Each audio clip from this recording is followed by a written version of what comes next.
नमस्कार दोस्तों।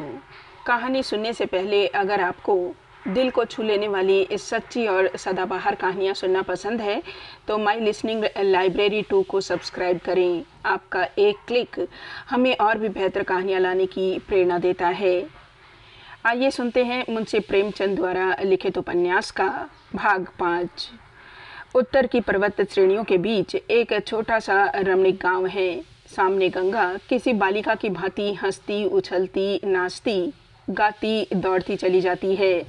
पीछे ऊंचा पहाड़ किसी वृद्ध योगी की भांति जटा बढ़ाए शांत, गंभीर, विचारमग्न खड़ा है। यह गांव मानो उसकी बाल स्मृति है, आमोद विमोद से रंजित या कोई युवावस्था का सुनहरा मधुर स्वप्न। अब भी उन स्मृतियों को हृदय में सुलाए हुए उस स्वप्न को छाती से चिपकाए हुए है। इस गांव में मुश्किल से 20-25 झोपड़े होंगे। पत्थर के रोड़ों को तले ऊपर रखकर दीवारें बना ली गई हैं। उन पर छप्पर डाल दिया गया है। द्वारों पर बनकट की टट्टियां हैं। इन्हीं बाकूबों में इस गांव की जनता अपने गाय बैलों, भेड़ बकरियों के लिए अनंत काल से विश्राम करती चली आती हैं। एक दिन संध्या समय एक सांवला सा दुबला पतला युवक, मोटा कुर्ता, ऊंची धोती और चमरोधो जूते पहने, कंधों पर लुटिया डोर रखे, बगल में एक पोटली दबाए इस गांव में आया और एक बुढ़िया से पूछा, क्यों माता, यहाँ परदेसी को रात भर रहने का ठिकाना मिल जाएगा? बुढ़िया सिर पर लकड़ी का गट्ठा रखे एक बूढ़ी गाय को हार की ओर से हाँकती चली आती थी। युवक को सिर से पांव तक देखा, पसीने में तर, सिर और मुंह पर गर्द जमी हुई, आंखें भूखी, मानो जीवन में कोई आश्रय ढूंढता फिरता हो। दराद्र होकर बोली, यहाँ तो सब रैदास रहते हैं भैया। अमरकांत इसी भांति महीनों से देहातों का चक्कर लगाता चला आ रहा है। लगभग 50 छोटे बड़े गांवों को वह देख चुका है। कितने ही आदमियों से उसकी जान पहचान हो गई है, कितने ही उसके सहायक हो गए हैं, कितने ही भक्त बन गए हैं। नगर का वह सुकुमार युवक दुबला तो हो गया है, पर धूप और लू, आंधी और वर्षा, भूख और प्यास से सहने की शक्ति उसमें प्रखर हो गई है। भावी जीवन की यही उसकी तैयारी है, यही तपस्या है। वह ग्रामवासियों की सरलता और सहृदयता, प्रेम और संतोष से मुग्ध हो गया है। ऐसे सीधे साधे निष्कपट मनुष्यों पर आए दिन जो अत्याचार होते रहते हैं, उन्हें देखकर उसका खून खौल उठता है। जिस शांति की आशा उसे देहाती जीवन की ओर खींच लाई थी, उसका यहाँ नाम भी न था। घोर अन्याय का राज्य था और झंडा उठाए फिरती थी। अमर ने नम्रता से कहा, मैं जात पात नहीं मानता माता जी। जो सच्चा है वह चमार भी हो तो आदर के योग्य है, जो दगाबाज, झूठा, लंपट हो वह ब्राह्मण भी हो तो आदर के योग्य नहीं। लाओ लकड़ियों का गट्ठा, मैं लेता चलूं। उसने बुढ़िया के सिर से एक गट्ठा उतार कर अपने सिर पर रख लिया। बुढ़िया ने आशीर्वाद देकर पूछा, कहाँ जाना है बेटा? यूं ही मांगता खाता हूँ माता, आना जाना कहीं नहीं है। रात को सोने की जगह तो मिल जाएगी। जगह की कौन कमी है भैया, मंदिर के चौतरे पर सो रहना। किसी साधु संत के फेरे में तो नहीं पड़ गए हो? मेरा भी एक लड़का उनके जाल में फंस गया, फिर कुछ पता न चला। अब तक कई लड़कों का बाप होता। दोनों गांव में पहुंच गए। बुढ़िया ने अपनी झोपड़ी की टट्टी खोलते हुए कहा, लाओ लकड़ी रख दो यहाँ, थक गए हो, थोड़ा सा दूध रखा है, पी लो। और सब गोई तो मर गए बेटा, यही गाय रह गई है, एक पाव भर दूध दे देती है, खाने को तो पाती नहीं, दूध कहाँ से दे? अमर ऐसे सरल हृदय के प्रसाद को अस्वीकार न कर सका। झोपड़ी में गया तो उसका हृदय कांप उठा, मानो दरिद्रता छाती पीट पीट कर रो रही है और हमारा उन्नत समाज विलास में मग्न है। उसे रहने को बंगला चाहिए, सवारी को मोटर। इस संसार का विध्वंस क्यों नहीं हो जाता? बुढ़िया ने दूध एक पीतल के कटोरे में उड़ेल दिया और आप घड़ा उठाकर पानी लाने चली। अमर ने कहा, मैं खींचे लाता हूँ माता, रस्सी तो कुएं पर होगी। नहीं बेटा, तुम कहाँ जाओगे पानी भरने? एक रात के लिए आ गए तो मैं तुमसे पानी भराऊं? बुढ़िया हाँ हाँ करती रह गई। अमरकांत घड़ा लिए कुएं पर पहुंच गया। बुढ़िया से न रहा गया, वह भी उसके पीछे पीछे गई। कुएं पर कई औरतें पानी खींच रही थी। अमरकांत को देखकर एक युवती ने पूछा, कोई पाहुने हैं क्या? सलोनी काकी बुढ़िया हंसकर बोली, पाहुने होते तो पानी भरने कैसे आते? तेरे घर भी ऐसे पाहुने आते हैं? युवती ने तिरछी आंखों से अमर को देखकर कहा, हमारे पाहुने तो अपने हाथ से पानी भी नहीं पीते। काकी, ऐसे भोले भाले पाहुने को मैं अपने घर ले जाऊंगी। अमरकांत का कलेजा धक धक से हो गया। वह युवती वही मुन्नी थी जो खून के मुकदमे से बरी हो गई थी। वह अब इतनी दुर्बल, उतनी चिंतित नहीं है। रूप माधुर्य है, अंगों में विकास, मुख पर हास्य की मधुर छवि, आनंद जीवन का उत्सव है। वह अतीत की परवाह नहीं करता, पर शायद मुन्नी ने अमरकांत को नहीं पहचाना। उसकी सूरत इतनी बदल गई है, शहर का सुकुमार युवक देहात का मजदूर हो गया है। अमर झेपते हुए कहने लगा, मैं पाहुना नहीं हूँ देवी, परदेसी हूँ। आज इस गांव में आ निकला, इस नाते सारे गांव का अतिथि हूँ। युवती ने मुस्कुराकर कहा, तब एक दो घड़ों से पिंड न छूटेगा। 200 घड़े भरने पड़ेंगे, नहीं तो घड़ा इधर बढ़ा दो। झूठ तो नहीं कहती काकी। उसने अमरकांत के हाथ से घड़ा ले लिया और चट फंदा लगा, कुएं में डाला। बात की बात में घड़ा खींच लिया। अमरकांत घड़ा लेकर चला गया तो मुन्नी ने सलोनी से कहा, किसी भले घर का आदमी है काकी, देखा कितना शर्माता था। मेरे यहाँ से अचार मंगवा लीजिए, आटा वाटा तो है।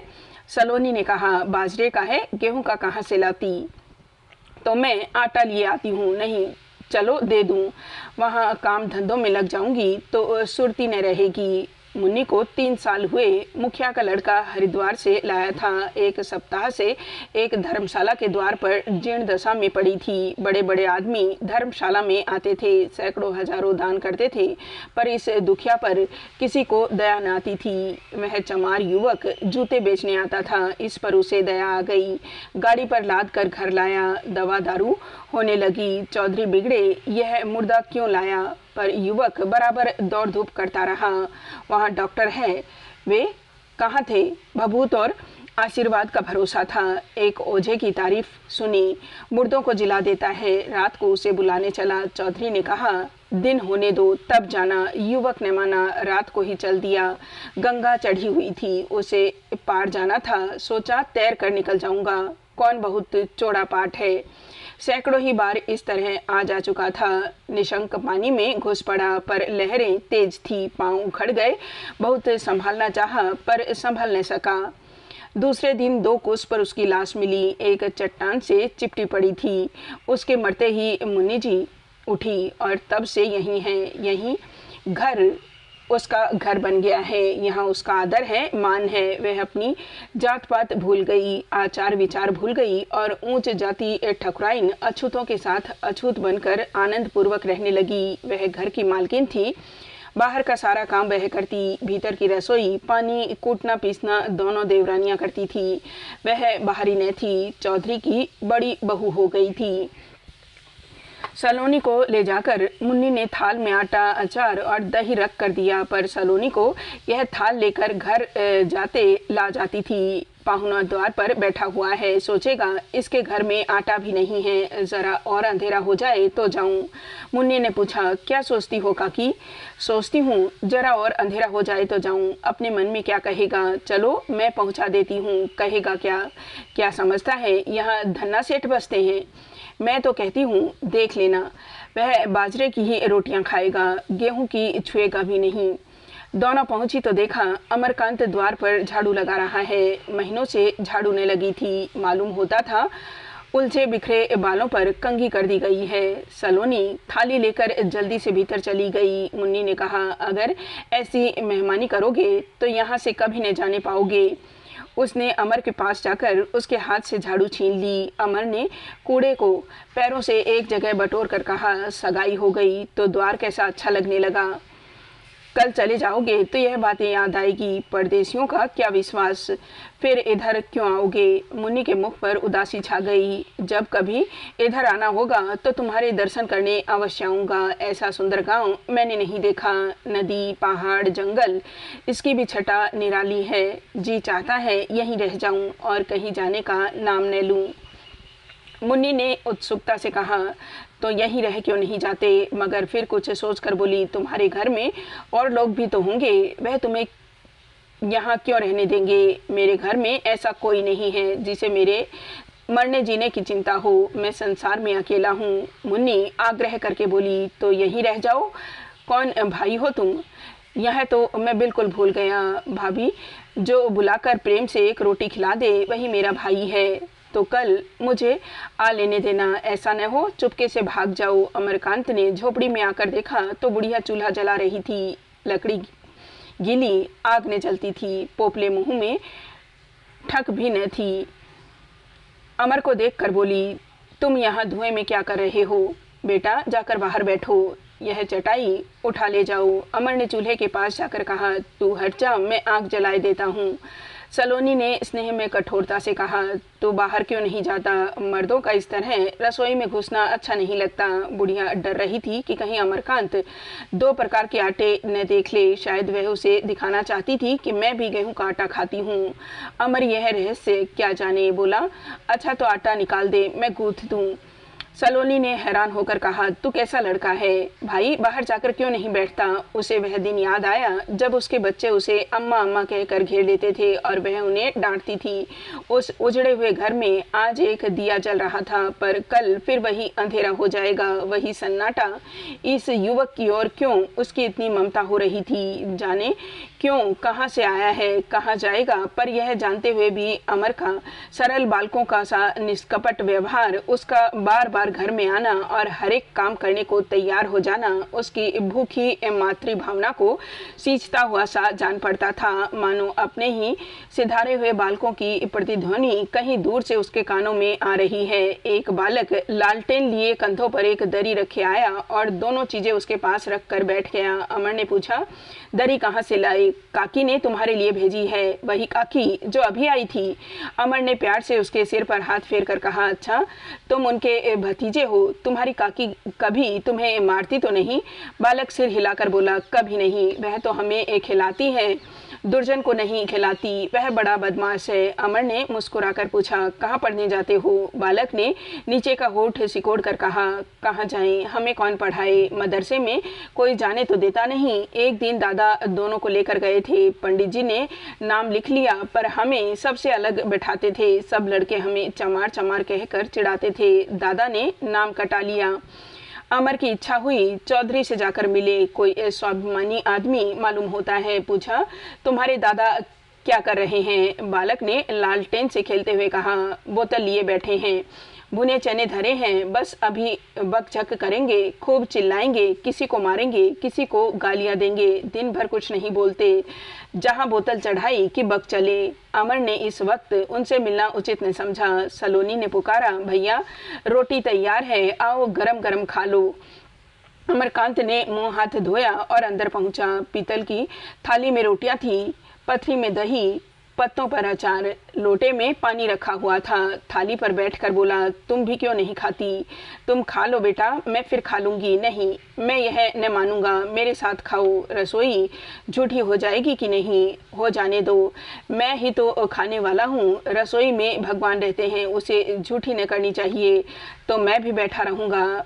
भाई तू बड़ा खराब लड़का है। रसोई में दूसरी थाली कहाँ थी? सलोनी ने हथेली पर बाजरे की रोटियां ले ली और रसोई के बाहर निकल आई। अमर ने बाजरे की रोटियां देख ली, बोला, यह न होगा काकी, मुझे तो यह फुलके दे दिए, आप मज़ेदार रोटियां उड़ा रही हैं। तू क्या बाजरे की रोटियां खाएगा बेटा? एक दिन के लिए आ पड़ा तो बाजरे की रोटियां खिलाऊं? मैं तो मेहमान नहीं हूँ, यही समझ लो कि तुम्हारा खोया हुआ बालक आ गया है। पहले दिन उस लड़के को ही मेहमान की जाती है, मैं तुम्हारी क्या मेहमानी करूँगी? बेटा रूखी रोटियां भी कोई मेहमानी है, न दारू न शिकार। मैं तो दारू शिकार छूता भी नहीं काकी। अमरकांत ने बाजरे की रोटियों के लिए ज़्यादा आग्रह न किया। बुढ़िया को और दुख होता। दोनों खाने लगे। बुढ़िया यह बात सुनकर बोली, उस उम्र में तो भक्तई नहीं अच्छी लगती। बेटा यही तो खाने पीने के दिन हैं, भक्तई के लिए तो बुढ़ापा है ही। भगत नहीं हूँ काकी, मेरा मन नहीं चाहता। माँ बाप भगत रहे होंगे। हाँ, वह दोनों जने भगत थे, अभी दोनों हैं ना? अम्मा तो मर गई, दादा हैं, उनसे मेरी नहीं पड़ती, तो घर से रूठ कर आए हो? एक बात पर दादा से कहा, सुनी हो गई, मैं चला आया। घरवाली तो है ना? हाँ वह भी है, बेचारी रो रो कर मरी जाती होगी। कभी चिट्ठी पत्र लिखते हो? उसे भी मेरी परवाह नहीं है। काकी बड़े घर की लड़की है, अपने भोग विलास में मग्न है। मैं कहता हूँ चल किसी गांव में खेती बाड़ी करें, उसे शहर अच्छा लगता है। अमरकांत भोजन कर चुका तो अपनी थाली उठा ली और बाहर आकर मांजने लगा। सलोनी भी पीछे पीछे आकर बोली, तुम्हारी थाली मैं मांज देती तो छोटी हो जाती। अमर ने हंसकर कहा, तो क्या मैं अपनी थाली मांज कर छोटा हो जाऊंगा?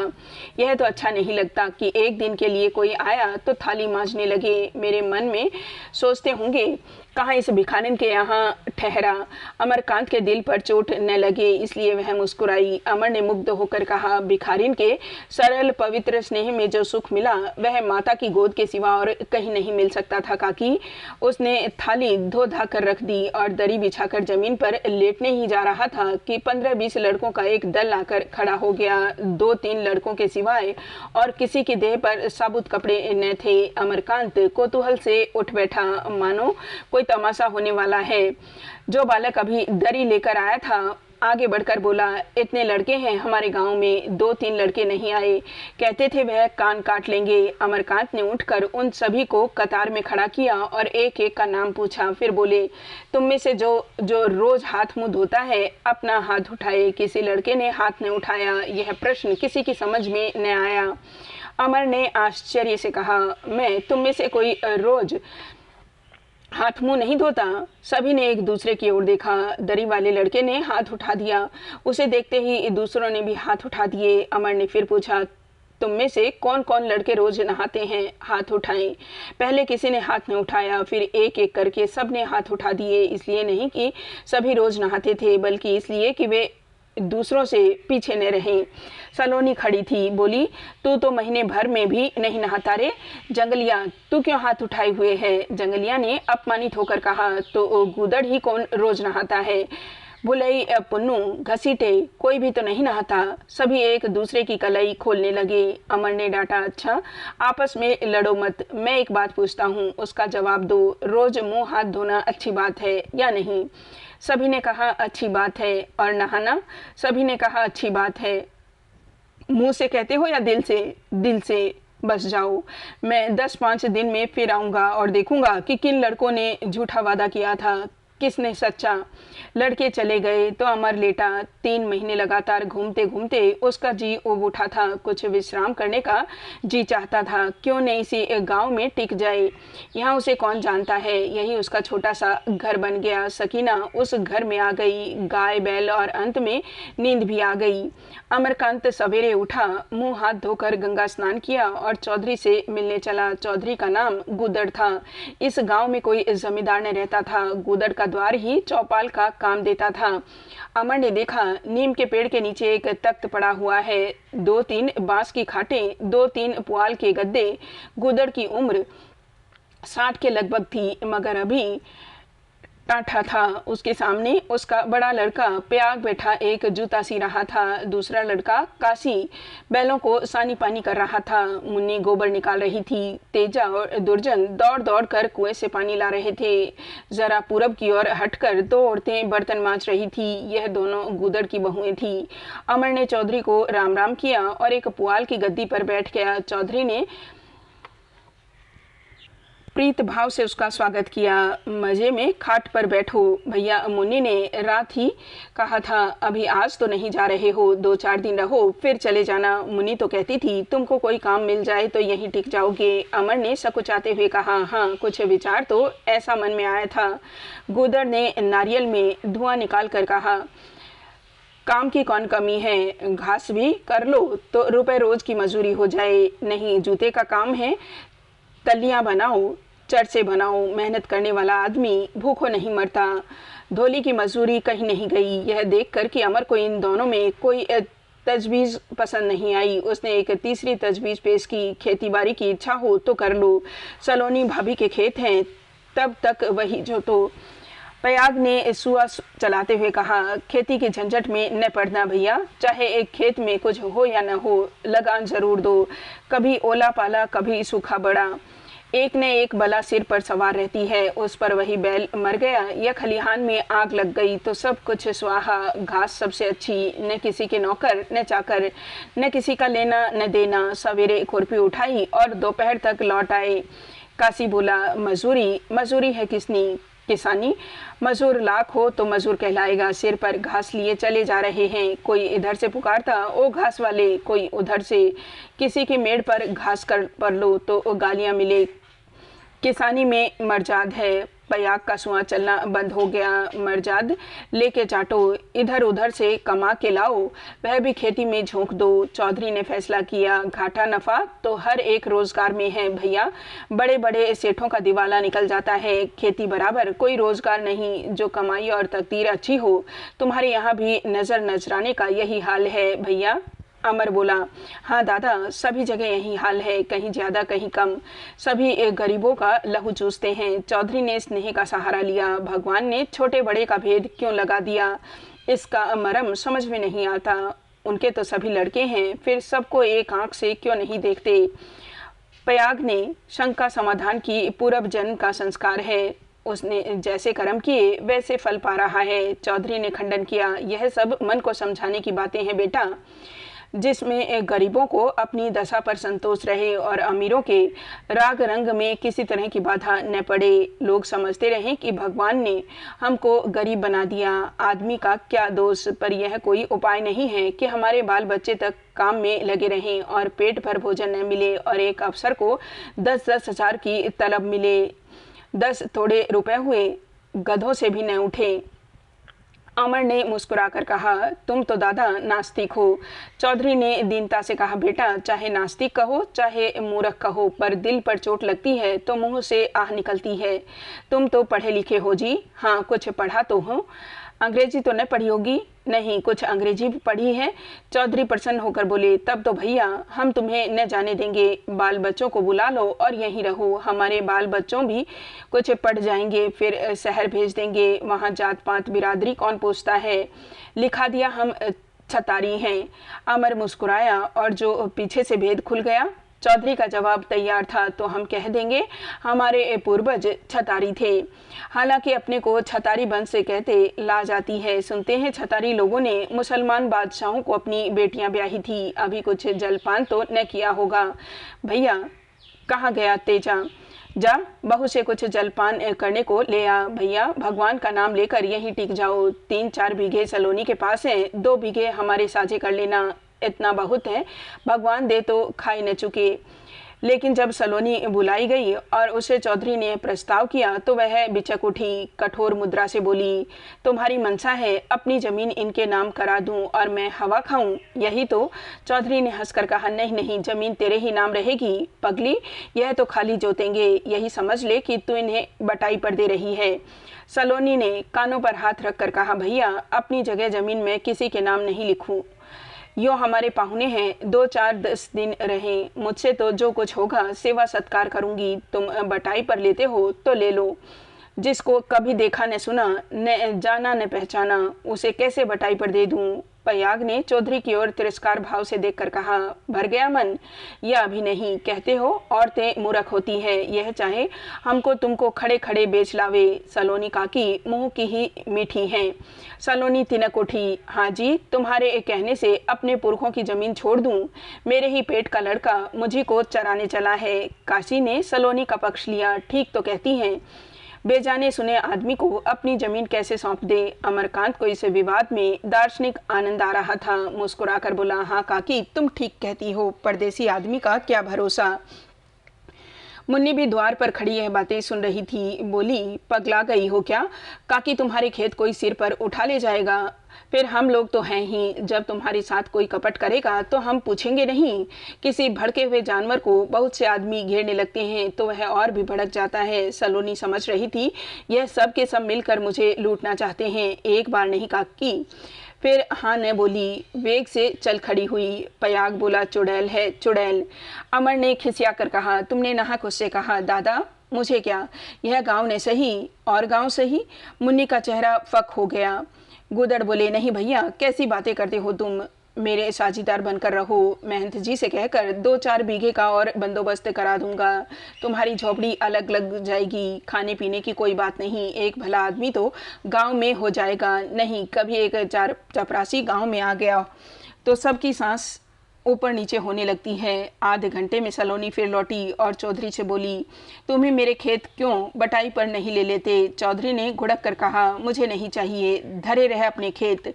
सलोनी ने अमर से अपील की, भैया तुम ही सोचो, मैंने कुछ बेजा कहा?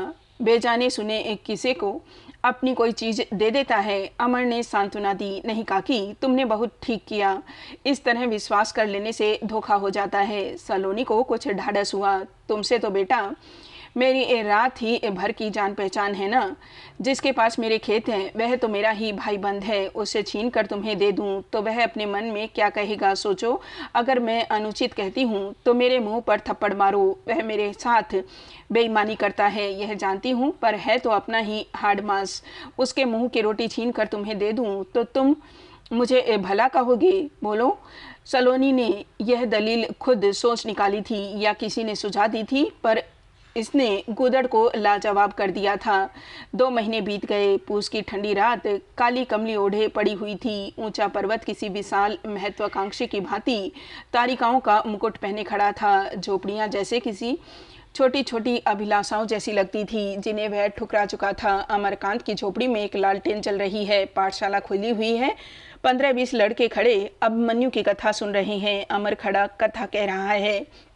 सभी लड़के कितने प्रसन्न हैं, उनके पीले कपड़े चमक रहे हैं, आंखें जगमगा रही हैं। शायद वे भी अभिमन्यु जैसे वीर, वैसे ही एक कर्तव्य परायण होने का स्वप्न देख रहे हैं। उन्हें क्या मालूम एक दिन उन्हें दुर्योधनों और जरासंधों के सामने घुटने टेकने पड़ेंगे। कितनी बार वे चक्रव्यूहों से भागने की चेष्टा करेंगे और भाग न सकेंगे। गुदड़ चौधरी चौपाल में बोतल और कुंजी लिए कुछ देर तक विचार में डूबे बैठे रहे। फिर कुंजी फेंक दी, बोतल उठाकर आले पर रख दी और मुन्नी को पुकार कर कहा, अमर भैया से कहे आकर खाना खा ले। इस भले आदमी को जैसे भूख ही नहीं लगती। पहर रात गई, अभी तक खाने पीने की सुधि नहीं। मुन्नी ने बोतल की ओर देख कर कहा, तुम जब तक पी लो, मैंने तो इसलिए नहीं बुलाया। गुदड़ ने अरुचि से कहा, आज तो पीने को जी नहीं चाहता। बेटी कौन बड़ी अच्छी चीज़ है।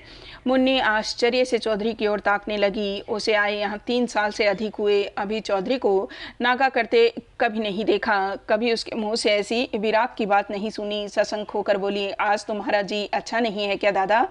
चौधरी ने हंसकर कहा, जी क्यों नहीं अच्छा है, मंगाई तो थी पीने ही के लिए, पर अब जी नहीं चाहता। अमर भैया की बात मेरे मन में बैठ गई। कहते हैं जहाँ 100 में 80 आदमी भूखों मरते हों, वहाँ दारू पीना गरीब का रक्त पीने के बराबर है। कोई दूसरा कहता तो न मानता, पर उनकी बात न जाने क्यों दिल में बैठ जाती है।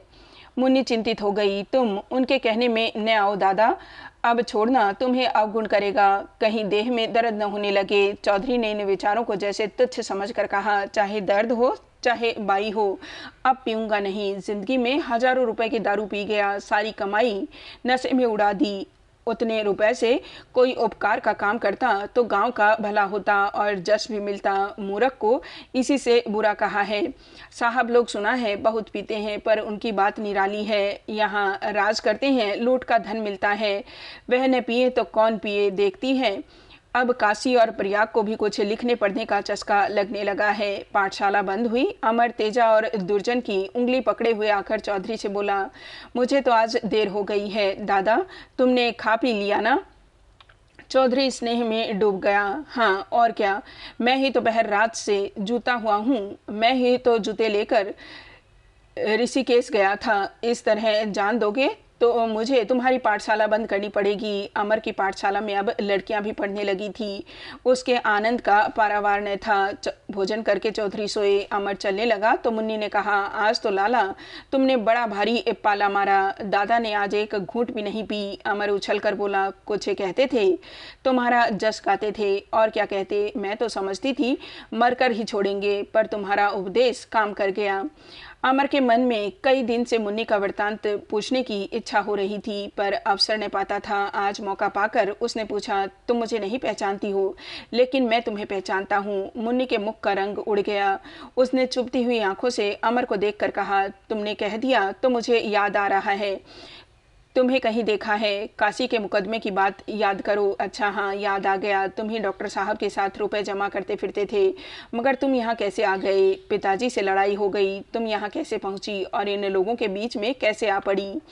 मुन्नी घर में जाती हुई बोली, फिर कभी बताऊंगी, पर तुम्हारे हाथ जोड़ती हूँ, यहाँ किसी से कुछ न कहना। अमर ने अपनी कोठरी में जाकर बिछावन के नीचे से धोतियों का एक जोड़ा निकाला और सलोनी के घर पहुंचा। सलोनी भीतर पड़ी नींद को बुलाने के लिए गा रही थी। अमर की आवाज़ सुनकर टट्टी खोल दी और बोली, क्या है बेटा, आज तो बड़ा अंधेरा है, खाना खा चुके?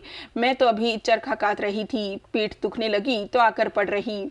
अमर ने धोतियों का जोड़ा निकाल कर कहा, मैं ये जोड़ा लाया हूँ, इसे ले लो, तुम्हारा सूत पूरा हो जाएगा तो मैं ले लूँगा। सलोनी उस दिन अमर पर अविश्वास करने के कारण उससे सकुचाती थी। ऐसे भले आदमी पर उसने क्यों अविश्वास किया? लजाती हुई बोली, अभी तुम क्यों लाए भैया, सूत कट जाता तो ले आते। अमर के हाथ में लालटेन थी। बुढ़िया ने जोड़ा ले लिया और उसकी तहों को खोलकर ललचाई हुई आंखों से देखने लगी। सहसा वह बोल उठी, यह तो 2 हैं बेटा, मैं 2 लेकर क्या करूँगी, एक तुम ले जाओ।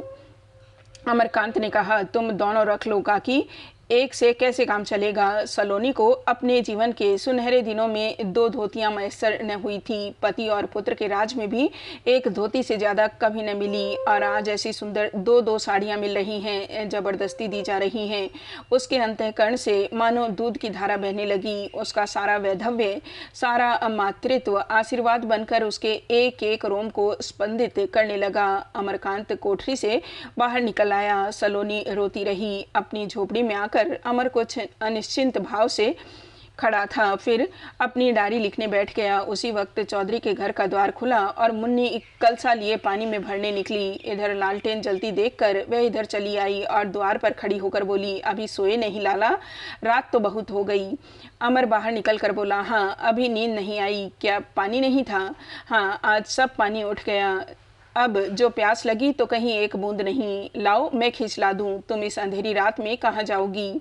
अंधेरी रात में शहर वालों को डर लगता है, हम तो गांव के हैं। नहीं मुन्नी, मैं तुम्हें न जाने दूंगा। तो क्या मेरी जान तुम्हारी जान से प्यारी है? मेरी जैसी 1 लाख जाने तुम्हारी जान पर न्यौछावर है। मुन्नी ने उसकी ओर अनुरुक्त नेत्रों से देखा। तुम्हें भगवान ने मेहरिया क्यों नहीं बनाया लाला? इतना कोमल हृदय तो किसी मर्द का नहीं देखा। मैं तो कभी कभी सोचती हूँ तुम यहाँ न आते तो अच्छा होता। अमर मुस्कुरा कर बोला, मैंने तुम्हारे साथ बुराई की है मुन्नी? मुन्नी कांपते हुए स्वर में बोली, बुराई नहीं की। जिस अनाथ बालक का कोई पूछने वाला न हो, उसे गोद और खिलौने और मिठाइयों का चस्का डाल देना क्या बुराई नहीं है? यह सुख पाकर क्या वह बिना लाड प्यार के रह सकता है? अमर ने करुण स्वर में कहा, अनाथ तो मैं था मुन्नी, तुमने मुझे गोद और प्यार का चस्का डाल दिया। मैंने तो रो रो कर तुम्हें दुखी किया है। मुन्नी ने कलसा जमीन पर रख दिया और बोली, मैं तुमसे बातों में न जीतूंगी लाला, लेकिन तुम न थे तब मैं बड़े आनंद से थी, घर का धंधा करती थी, रूखा सूखा खाती थी और सो रहती थी। तुमने मेरा वह सुख छीन लिया। अपने मन में कहते होंगे, बड़ी निर्लज नार है। कहो, जब मर्द औरत हो जाए तो औरत को मर्द बनना ही पड़ेगा। जानती हूँ तुम मुझसे भागे भागे फिरते हो, मुझसे गला छुड़ाते हो, यह भी जानती हूँ तुम्हें पा नहीं सकती। मेरे ऐसे भाग्य कहाँ, पर छोड़ूंगी नहीं। मैं तुमसे और कुछ नहीं मांगती, बस इतना ही चाहती हूँ कि तुम मुझे अपनी समझो। मुझे मालूम हो कि मैं भी स्त्री हूँ, मेरे सिर पर भी कोई है, मेरी ज़िंदगी भी किसी के काम आ सकती है। अमर ने अब तक मुन्नी को उसी तरह देखा था जैसे हर एक युवक किसी सुंदरी युवती को देखता है, प्रेम से नहीं, केवल रसिक भाव से। पर आत्मसमर्पण ने उसे विचलित कर दिया। दूधार गाय के भरे हुए थनों को देखकर वह प्रसन्न होते हैं। इनमें कितना दूध होगा, केवल उसकी मात्रा का भाव हमारे मन में आ जाता है। हम गाय को पकड़कर दोहने के लिए तैयार नहीं हो जाते, लेकिन कटोरे में दूध के सामने आ जाना दूसरी बात है। अमर ने दूध के कटोरे की ओर हाथ बढ़ा दिया। आओ हम तुम कहीं चले मुन्नी, वहाँ मैं कहूँगा यह मेरी। मुन्नी ने उसके मुंह पर हाथ रख दिया और बोली, बस और कुछ न कहना, मर्द सब एक से होते हैं। मैं क्या कहती थी, तुम क्या समझ गए? मैं तुमसे सगाई नहीं करूँगी, तुम्हें रखेली भी नहीं बनूंगी। तुम मुझे अपनी चेरी समझते हो, यही मेरे लिए बहुत है। मुन्नी ने कलसा उठा लिया और कुएं की ओर चल दी। अमर रमणी हृदय का यह अद्भुत रहस्य देखकर स्तंभित हो गया। सहसा मुन्नी ने पुकारा, लाला ताजा पानी लाई हूँ, 1 लोटा लाऊं? पीने की इच्छा होने पर भी अमर ने कहा, अभी तो प्यास नहीं है मुन्नी। 3 महीने तक अमर ने किसी को खत न लिखा। कहीं बैठने की मोहलत ही न मिली। सकीना का हाल जानने के लिए हृदय तड़प तड़प कर रह जाता था। नैना की भी याद आ जाती थी, बेचारी रो रो कर मरी जाती होगी। बच्चे का हंसता हुआ फूल सा मुखड़ा याद आता रहा। कहीं अपना पता ठिकाना हो तब तो खत लिखे। एक जगह तो रहना नहीं होता था। यहाँ आने के कई दिन बाद उसने 3 खत लिखे, सकीना, सलीम और नैना के नाम। सकीना का पत्र सलीम के लिफाफे में बंद कर दिया था। आज जवाब आ गए हैं, डाकिया भी दे गया है। अमर गंगा तट पर एकांत में जाकर इन पत्रों को पढ़ रहा है। वह नहीं चाहता बीच में कोई बाधा हो, लड़के आकर पूछें किसका खत है। नैना लिखती है, भला आपको इतने दिनों के बाद मेरी याद तो आई। मैं आपको इतना कठोर न समझती थी। आपके बिना इस घर में कैसे रहती हूँ इसकी आप कल्पना भी नहीं कर सकते, क्योंकि आप हैं और मैं 4.5 महीने और उसका एक पत्र भी नहीं, कुछ खबर नहीं। आंखों में कितना आंसू निकल गया, कह नहीं सकती। रोने के सिवा आपने और काम ही क्या छोड़ा। आपके बिना मेरा जीवन इतना सूना हो जाएगा, मुझे यह न मालूम था। आपके इतने दिनों की चुप्पी का कारण मैं समझती हूँ, पर यह आपका भ्रम है भैया। आप मेरे भाई हैं, मेरे वीरन हैं। राजा हो तो मेरे भाई हैं, रंक हो तो मेरे भाई हैं। संसार आप पर हंसे, सारे देश में आपकी निंदा हो, पर आप मेरे भाई हैं। आज आप मुसलमान या ईसाई हो जाएं तो क्या आप मेरे भाई न रहेंगे? जो नाता भगवान ने जोड़ दिया है, क्या उसे आप तोड़ सकते हैं? इतना बलवान मैं आपको नहीं समझती। इससे भी प्यारा और कोई नाता संसार में है, मैं नहीं समझती। माँ में केवल वात्सल्य है, बहन में क्या है नहीं कह सकती, पर वह वात्सल्य से एक कोमल अवश्य है। माँ अपराध का दंड भी देती है, बहन क्षमा का रूप है। भाई न्याय करे, अन्याय करे, डांटे या प्यार करे, मान करे, अपमान करे, बहन के पास क्षमा के सिवा और कुछ नहीं है। वह केवल उसके स्नेह की भूखी है। जब से आप गए हैं किताबों की ओर ताकने की इच्छा नहीं होती। रोना आता है, किसी काम में जी नहीं लगता। चरखा भी पड़ा मेरे नाम को रो रहा है। बस अगर कोई आनंद की वस्तु है तो वह मुन्नू है। वह मेरे गले का हार हो गया है, क्षण भर को भी नहीं छोड़ता। इस वक्त सो गया है तब यह पत्र लिख सकी हूँ। नहीं, उसने चित्रलिपि में वह पत्र लिखा होता जिसको बड़े बड़े विद्वान भी नहीं समझ सकते। भाभी को उससे अब उतना स्नेह नहीं रहा। उसकी चर्चा वह कभी भूल कर भी नहीं करती। धर्म चर्चा और भक्ति से उन्हें विशेष प्रेम हो गया है। मुझसे भी बहुत कम बोलती है। रेणुका देवी उन्हें लेकर लखनऊ जाना चाहती थी, पर वह वहाँ नहीं गई। एक दिन उनकी गऊ का विवाह था। शहर के हजारों देवताओं का भोज हुआ। हम लोग भी गए थे। वहाँ के गौशाले के लिए उन्होंने 10,000 रुपये दान किए हैं। अब दादाजी का हाल सुनिए। वह आजकल एक ठाकुर द्वार बनवा रहे हैं। जमीन तो पहले ही ले चुके थे, पत्थर जमा हो रहा है। ठाकुर द्वारे की बुनियाद रखने के लिए राजा साहब को निमंत्रण दिया जाएगा। न जाने क्यों दादा अब किसी पर क्रोध नहीं करते, यहाँ तक कि जोर से बोलते भी नहीं। दाल में नमक तेज हो जाने पर जो थाली पलट देते थे, अब चाहे कितना ही नमक पड़ जाए बोलते भी नहीं। सुनती हूँ असामियों पर भी उतनी सख्ती नहीं करते। जिस दिन बुनियाद पड़ेगी बहुत से असामियों का बकाया हुआ माफ भी करेंगे। पठानिन को अब 5 की जगह 25 रुपए मिलने लगे हैं। लिखने को तो बहुत सी बातें हैं, पर लिखूंगी नहीं। आप अगर यहाँ आए तो छिप कर आइएगा, क्योंकि लोग झल्लाए हुए हैं। हमारे घर कोई नहीं आता जाता। दूसरा खत सलीम का है। मैंने तो समझा था तुम गंगा जी में डूब मरे और तुम्हारे नाम को प्यार की मदद से 2-3 कतरे आंसू बहा दिए थे, और तुम्हारी देह की नजात के लिए एक बहरमन को एक कौड़ी खैरात भी कर दी थी। मगर यह मालूम करके रंज हुआ कि आप जिंदा हैं और मेरा मातम बेकार हुआ। आंसुओं का तो गम नहीं, आंखों को कुछ फायदा ही हुआ, मगर उस कौड़ी का जरूर गम है। भले आदमी कोई 5-5 महीने तक यूँ खामोशी अख्तियार करता है। खैरियत यही है कि तुम मौजूद नहीं हो। बड़ी कौमी खादिम के दुम बने हो। जो आदमी अपने प्यारे दोस्तों से इतनी बेवफाई करे, वह कौम की खिदमत क्या खाक करेगा। खुदा की कसम, रोज़ तुम्हारी याद आती थी। कॉलेज जाता हूँ, जी नहीं लगता। तुम्हारे साथ कॉलेज की रौनक चली गई। उधर अब्बाजान सिविल सर्विस की रट लगा लगा कर और भी जान लिए लेते हैं। आखिर कभी आओगे भी या काले पानी की सज़ा भोगते रहोगे। कॉलेज के हाल साबिक दस्तूर हैं। वही ताश, वही लेक्चरों से भागना है, वही मैच है। हाँ, कन्वोकेशन का एडवांस अच्छा है। वाइस चांसलर ने सादा जिंदगी पर जोर दिया। तुम होते तो उस एड्रेस का मजा उठाते। मुझे फीका मालूम होता था, सादा ज़िंदगी का सबक तो सब देते हैं, पर कोई नमूना बनकर दिखाता नहीं। यह जो अनगिनत लेक्चरर और प्रोफेसर हैं, क्या सब के सब सादा ज़िंदगी के नमूने हैं? वह तो लिविंग का स्टैंडर्ड ऊंचा कर रहे हैं, तो फिर लड़के भी क्यों न ऊंचा करें, क्यों न बहती गंगा में हाथ धोवें? वाइस चांसलर साहब मालूम नहीं सादगी का सबक अपने स्टाफ को क्यों नहीं देते? प्रोफेसर भाटिया के पास 30 जोड़े जूते हैं और बाज 50 रुपए के हैं। खैर उनकी बात छोड़ो, प्रोफेसर चक्रवर्ती तो बड़े किफ़ायतसार मशहूर हैं। जो ही न जाता अल्लाह मियाँ बिनाता। फिर भी जानते हो कितने नौकर हैं उनके पास? कुल 12। तो भाई हम लोग तो नौजवान हैं, हमारे दिलों में नया शौक है, नए अरमान हैं। घर वालों से मांगेंगे न देंगे तो लड़ेंगे, दोस्तों से कर्ज लेंगे, दुकानदारों की खुशामद करेंगे, मगर शान से रहेंगे ज़रूर। वह जहन्नुम में जा रहे हैं तो हम भी जहन्नुम में जाएंगे, मगर उनके पीछे पीछे। सकीना का हाल भी कुछ सुनना चाहते हो? मामा को 20 ही बार भेजा, कपड़े भेजे, रुपए भेजे, पर कोई चीज़ न ली। मामा कहती है दिन भर एक आध चपाती खा ली तो खा ली, नहीं चुपचाप पड़ी रहती है। दादी से बोलचाल बंद है।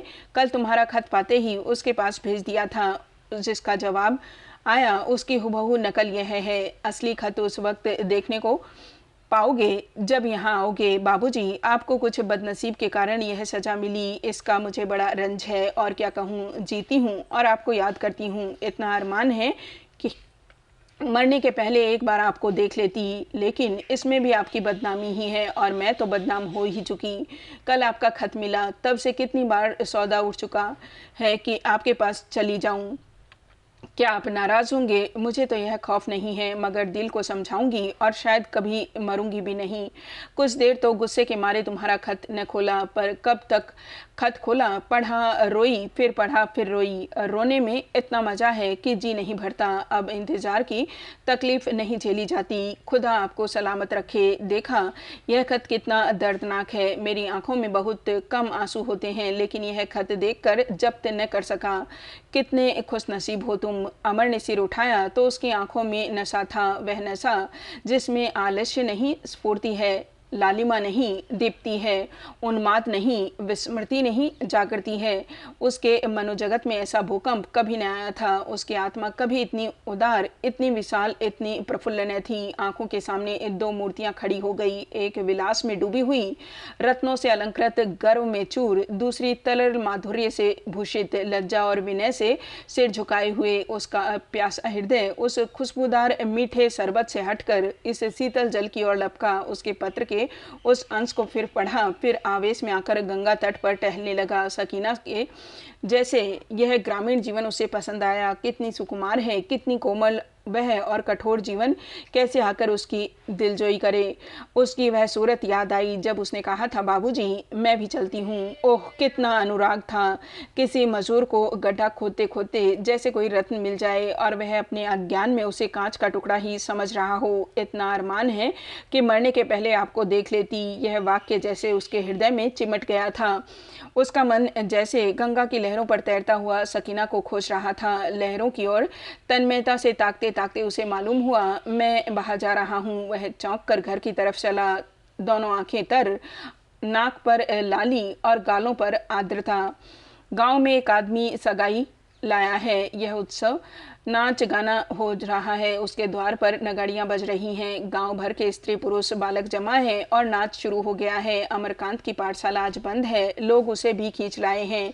पयाग ने कहा, चलो भैया तुम भी कुछ करतब दिखाओ, सुना है तुम्हारे देश में लोग खूब नाचते हैं। अमर ने जैसे क्षमा सी मांगी, भाई मुझे तो नाचना नहीं आता। इसकी इच्छा हो रही है कि नाचना आता तो इस समय आपको चकित कर देता। युवकों और युवतियों के जोड़ बंधे हुए हैं। हर एक जोड़ 10-15 मिनट तक थिरक कर चला जाता है। नाचने में कितना उन्माद, कितना आनंद है। अमर ने न समझा था। एक युवती घूंघट बढ़ाए हुए रंगभूमि में आती है, उधर से प्रयाग निकलता है। दोनों नाचने लगते हैं। युवती के अंगों में इतनी लचक है, उसके अंग विलास में भाव की ऐसी व्यंजना है कि लोग मुग्ध हुए जाते हैं। इस जोड़ के बाद दूसरा जोड़ आता है। युवक गठीला जवान है, चौड़ी छाती, उस पर सोने की मोहर, कछनी काछे हुए हैं। युवती को देखकर अमर चौंक उठा। मुन्नी है, उसने घेरदार लहंगा पहना है, गुलाबी ओढ़नी ओढ़ी है और पाँव में पैजनियाँ बंध ली है। गुलाबी घूंघट में दोनों कपोल फूलों की भांति खिले हुए हैं। दोनों कभी हाथ में हाथ मिलाकर, कभी कमर पर हाथ रखकर, कभी कूल्हों को ताल में मटकाकर नाचने में उन्मत्त हो रहे हैं। सभी मुग्ध नेत्रों से इन कलाविदों की कला देख रहे हैं। क्या फुर्ती है, क्या लचक है। उनकी एक एक लचक में, एक एक गति में कितनी मार्मिकता, कितनी मादकता। दोनों हाथ में हाथ मिलाए थिरकते हुए रंगभूमि के उस सिरे तक चले जाते हैं और क्या मजाल है कि एक गति भी बेताल हो। प्रयाग ने कहा, देखते हो भैया, भाभी कैसा नाच रही है, अपना जोड़ नहीं रखती। अमर ने विरक्त मन से कहा, हाँ देख तो रहा हूँ, मन हो तो उठो, मैं उस लौंडे को बुला लूँ। नहीं, मुझे नहीं नाचना है। मुन्नी नाच रही थी कि अमर उठकर घर चला आया। यह बेशर्मी अब उससे नहीं सही जाती। एक क्षण के बाद मुन्नी ने आकर कहा, तुम चले क्यों आए? लाला, क्या मेरा नाचना अच्छा नहीं लगा? अमर ने मुंह फेर कर कहा, क्या मैं आदमी नहीं हूँ कि अच्छी चीज़ को बुरा समझूं? मुन्नी और समीप आकर बोली, तो फिर चले क्यों आए? अमर ने उदासीन भाव से कहा, मुझे यह एक पंचायत में जाना है, लोग बैठे मेरी राह देख रहे होंगे। तुमने क्यों नाचना बंद कर दिया? मुन्नी ने भोलेपन से कहा, तुम चले आए तो नाच कर क्या करती? अमर ने उसकी आंखों में आंखें डालकर कहा, सच्चे मन से कह रही हो मुन्नी? मुन्नी उससे आंखें मिलाकर बोली, मैं तो तुमसे कभी झूठ नहीं बोली, मेरी एक बात मानो, अब फिर कभी मत नाचना। मुन्नी उदास होकर बोली, तो तुम इतनी जरा सी बात पर रूठ गए? जरा किसी से पूछो, मैं आज कितने दिनों के बाद नाची हूँ। 2 साल से मैं नफाड़े के पास नहीं गई, लोग कह कह कर हार गए, आज तुम ही ले गए और अब उल्टे तुम ही नाराज़ होते हो। मुन्नी घर में चली गई। थोड़ी देर बाद काशी ने आकर कहा, भाभी तुम यहाँ क्या कर रही हो? वहाँ सब लोग तुम्हें बुला रहे हैं। मुन्नी ने सिर दर्द का बहाना किया। काशी आकर अमर से बोला, तुम क्यों चले आए भैया? क्या गवारों का नाच गाना अच्छा नहीं लगा? अमर ने कहा, नहीं जी, यह बात नहीं, एक पंचायत में जाना है, देर हो रही है।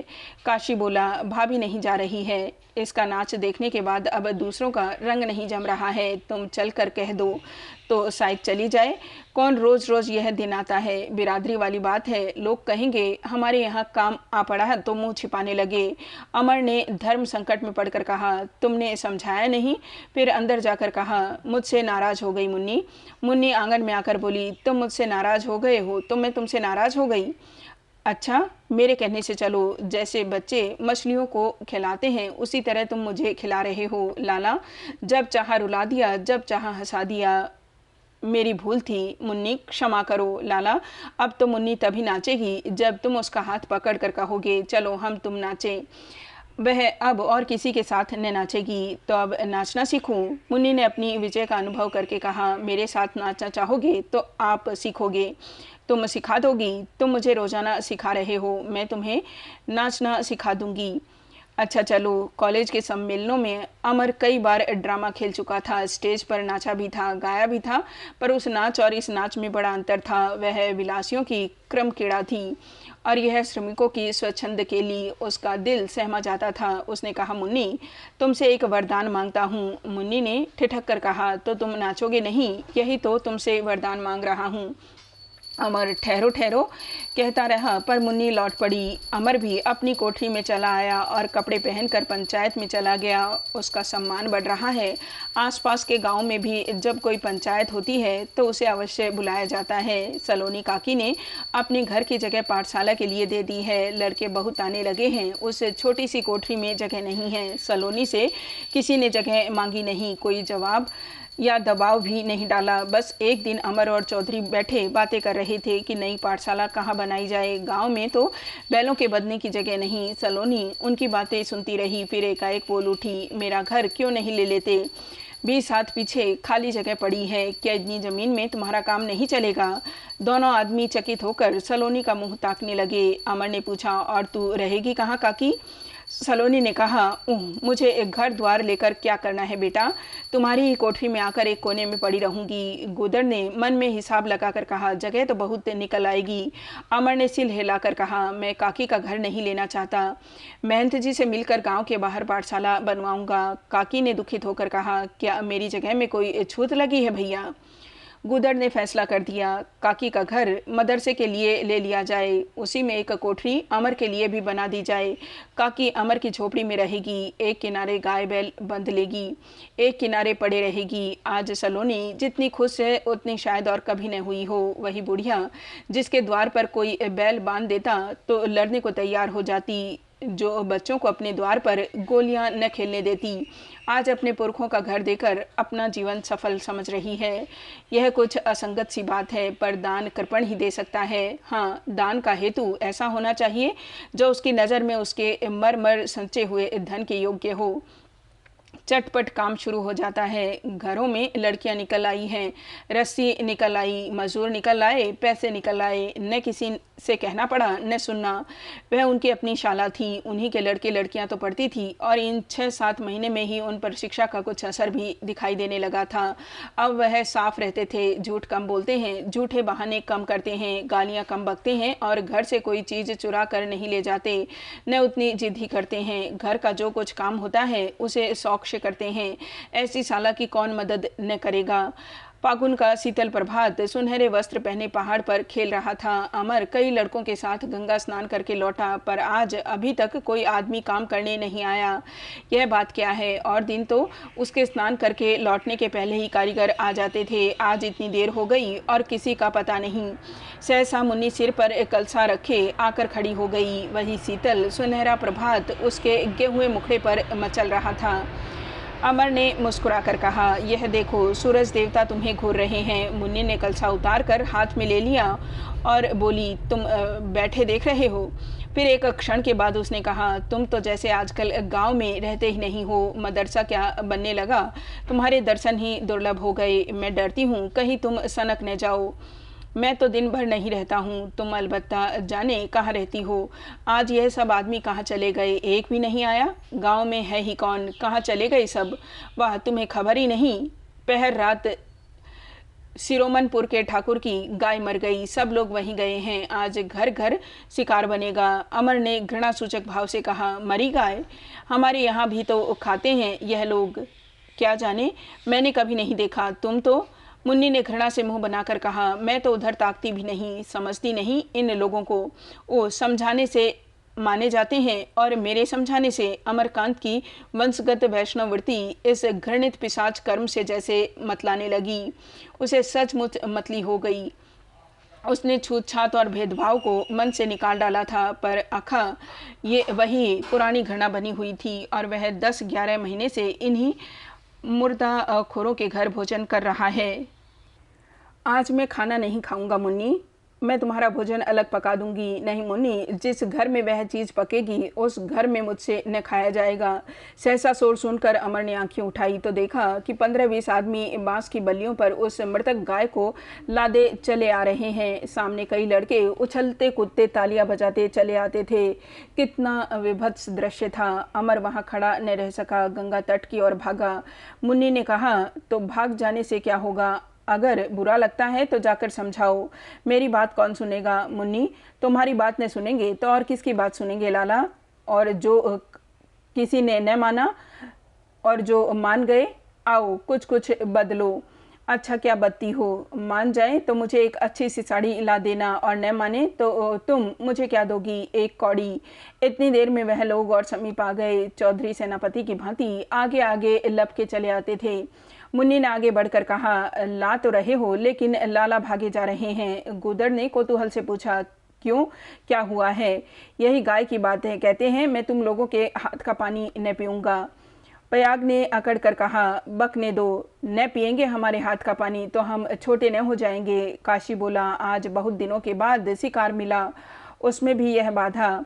गुदड़ ने समझौते के भाव से कहा, आखिर कहते क्या हैं? मुन्नी झुंझलाकर बोली, अब उन्हीं से जाकर पूछो। जो चीज़ और किसी ऊंची जात वाले नहीं खाते उसे हम क्यों खाएं?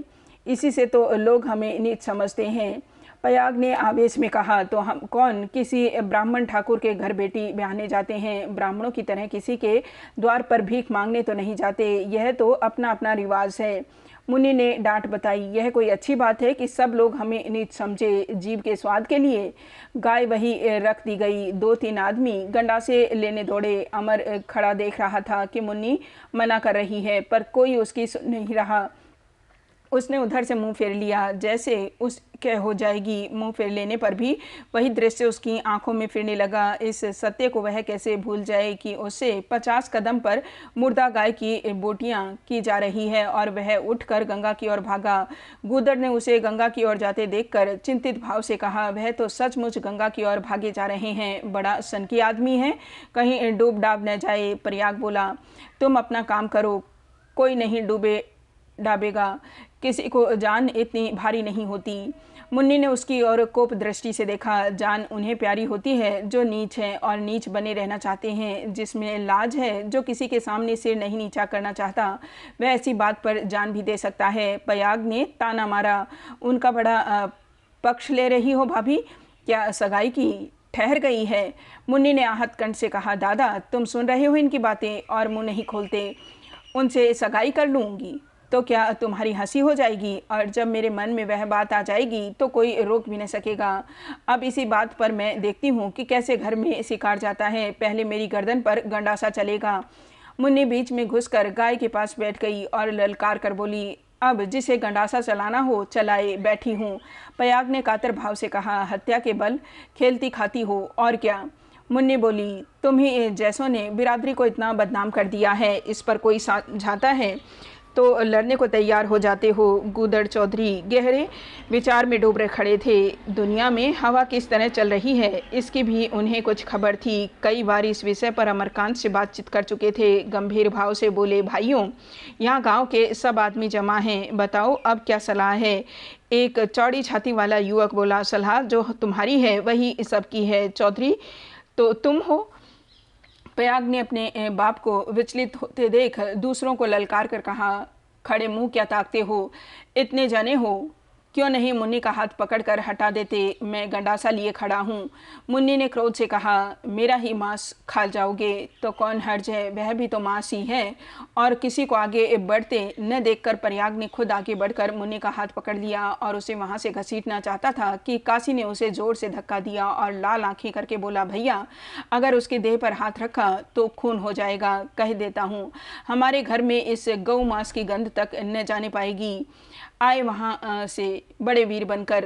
चौड़ी छाती लाकर युवक मध्यस्थ बनकर बोला, मरी गाय के मांस में ऐसा कौन सा मजा रखा है जिसके लिए सब जने मरे जा रहे हो? गड्ढा खोद कर मांस फाड़ दो, खाल निकाल लो, वह भी जब अमर भैया की सलाह हो तो। सारी दुनिया हमें इसलिए तो अछूत समझती है कि हम दारू शराब पीते हैं, मुर्दा मांस खाते हैं और चमड़े का काम करते हैं, और हमें क्या बुराई है? दारू शराब हमने छोड़ दी है, रहा चमड़े का काम, उसे कोई बुरा नहीं कह सकता, और अगर कहे भी तो हमें उसकी परवाह नहीं। चमड़ा बनाना बेचना कोई बुरा काम नहीं है। गूदड़ ने युवक की ओर आदर की दृष्टि से देखा। तुम लोगों ने भूरे की बात सुन ली तो यही सबकी सलाह है। भूरे बोला, अगर किसी को उजर करना हो तो करे। एक बूढ़े ने कहा, एक तुम्हारे और हमारे छोड़ देने से क्या होता है, सारी बिरादरी तो खाती है। भूरे ने जवाब दिया, बिरादरी खाती है, बिरादरी नीच बनी रहे, अपना अपना धर्म अपने अपने साथ है। गूदड़ ने भूरे को संबोधित किया, तुम ठीक कहते हो, भूरे लड़कों का पढ़ना ही ले लो। पहले कोई भेजता था अपने लड़कों को, मगर जब हमारे लड़के पढ़ने लगे तो दूसरे गांव के लड़के भी आ गए।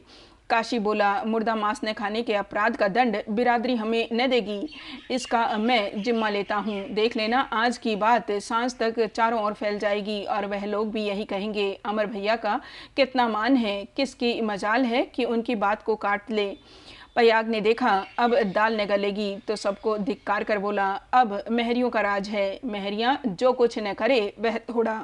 यह कहता हुआ वह गंडासा लिए घर चला गया। गूदड़ लपके हुए गंगा की ओर चले और एक गोली के टपके से पुकार कर बोले, यहाँ क्यों खड़े हो भैया, चलो घर, सब झगड़ा तय हो गया। अमर विचार मग्न था। आवाज़ उसके कानों तक न पहुंची। चौधरी ने और समीप जाकर कहा, यहाँ कब तक खड़े रहोगे भैया? नहीं दादा, मुझे यहीं रहने दो। तुम लोग वहाँ काट कूट करोगे, मुझसे देखा न जाएगा। जब तुम फुर्सत पा जाओगे तो मैं आ जाऊँगा। बहू कहती थी, तुम हमारे घर खाने को भी नहीं आते हो। हाँ दादा, आज तो न खाऊंगा, मुझे क्या हो जाएगी, लेकिन हमारे यहाँ तो आए दिन यही धंधा लगा रहता है। 2-4 दिन के बाद मेरी भी आदत पड़ जाएगी। तुम हमें मन में राक्षस समझ रहे होंगे। अमर ने छाती पर हाथ रखकर कहा, नहीं दादा, मैं तो तुम लोगों से कुछ सीखने, तुम्हारी कुछ सेवा करके अपना उद्धार करने आया हूँ। यह तो अपनी अपनी प्रथा है। चीन एक बहुत बड़ा देश है, वहाँ बहुत से आदमी बूढ़े भगवान को मानते हैं। उनके धर्म में किसी जानवर को मारना पाप है, इसलिए वह लोग मरे हुए जानवर ही खाते हैं। कुत्ते, बिल्ली, गिद्ध किसी को भी नहीं छोड़ते। तो क्या यह हमसे नीच है? कभी नहीं। हमारे ही देश में कितने ही ब्राह्मण क्षत्रिय मांस खाते हैं। वह जीव के स्वाद के लिए जीव हत्या करते हैं। तुम उनसे तो कहीं अच्छे हो। गुदड़ ने हंसकर कहा, भैया तुम बड़े विद्वान हो, तुमसे कोई न जीतेगा। अब कोई मुर्दा नहीं खाएगा। हम लोगों ने तय कर लिया है।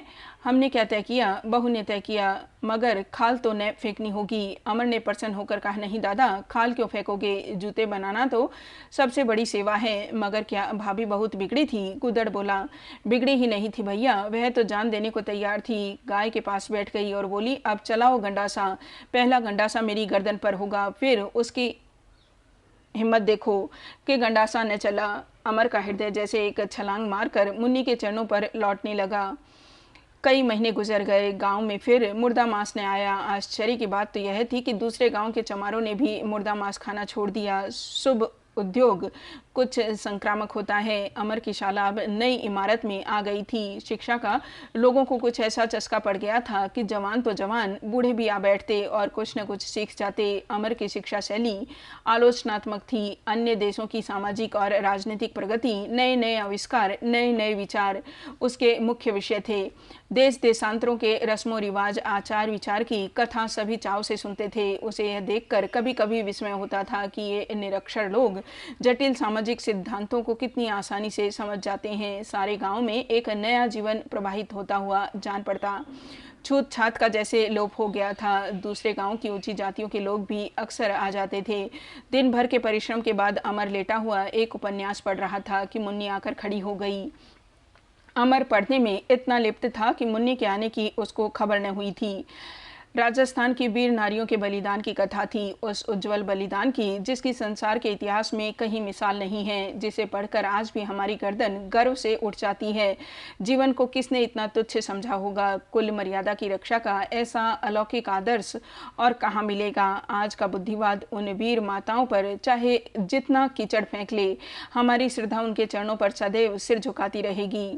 मुन्नी चुपचाप खड़ी अमर के मुख की ओर ताकती रही। मेघ का वह अल्पांश जो आज 1 साल हुए उसके हृदय आकाश में पक्षी की भांति उड़ता हुआ आ गया था, धीरे धीरे संपूर्ण आकाश पर छा गया था। अतीत की ज्वाला में झुलसी हुई कामनाएं इस शीतल छाया में फिर हरी भरी होती जाती थी। वह शुष्क जीवन उड़ान की भांति सौरभ और विकास से लहराने लगा है। औरों के लिए तो उसकी देवरानियां भोजन पकाती, अमर के लिए वह खुद पकाती। बेचारे 2 तो रोटियां खाते हैं और यह गवारी ने मोटे मोटे लीक बनाकर रख देती है। अमर उससे कोई काम करने को कहता तो उसके मुख पर आनंद की ज्योति सी झलक उठती। वह एक नए स्वर्ग की कल्पना करने लगती, एक नए आनंद का स्वप्न देखने लगती। एक दिन सलोनी ने उससे मुस्कुराकर कहा, अमर भैया तेरे ही भाग से यहाँ आए हैं। मुन्नी, अब तेरे दिन फिरेंगे। मुन्नी ने हर्ष की जैसे मुट्ठी से दबा लिया और कहा, क्या कहती हो काकी? कहाँ मैं, कहाँ वह? मुझसे कई साल छोटे होंगे, फिर ऐसे विद्वान, ऐसे चतुर। मैं तो उनकी जूतियों के बराबर भी नहीं। काकी ने कहा, यह सब ठीक है मुन्नी, पर तेरा जादू उन पर चल गया है, यह मैं देख रही हूँ। संकोची आदमी मालूम होते हैं, इससे तुझसे कुछ कहते नहीं, पर तू उनके मन में समा गई है। विश्वास मान, क्या तूने इतना भी नहीं सोचता?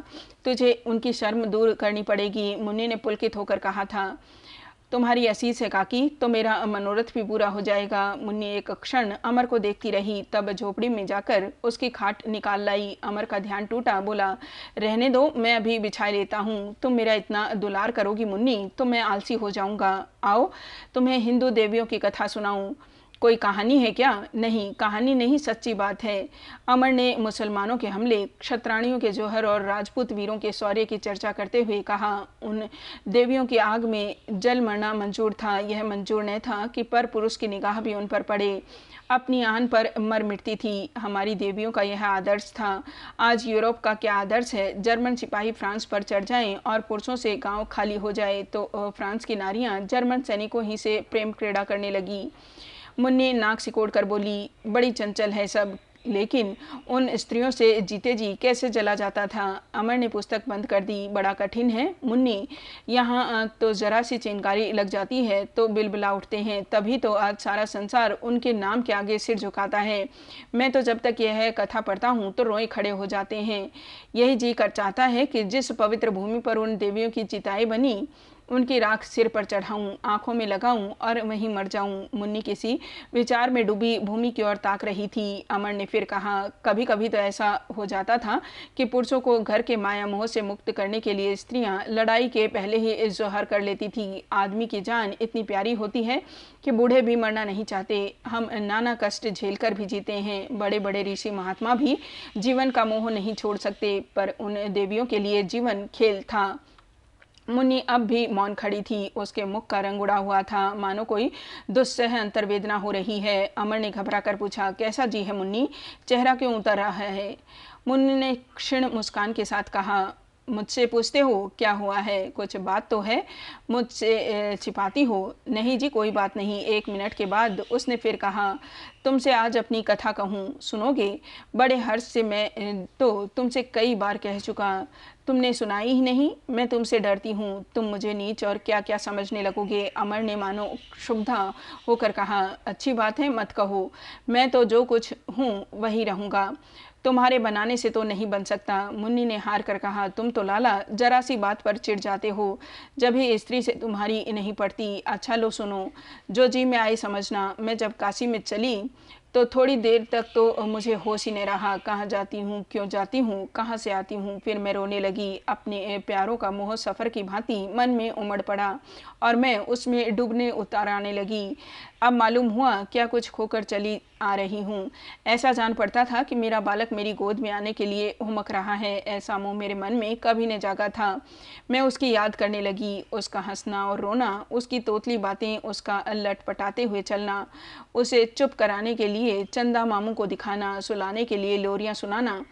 और एक एक बात याद आने लगी। मेरा एक छोटा सा संसार कितना सुखमय था। उस रत्न को गोद में लेकर मैं कितना निहाल हो जाती थी, मानो संसार की संपत्ति मेरे पैरों के नीचे है। उस सुख के बदले में स्वर्ग का सुख भी न लेती।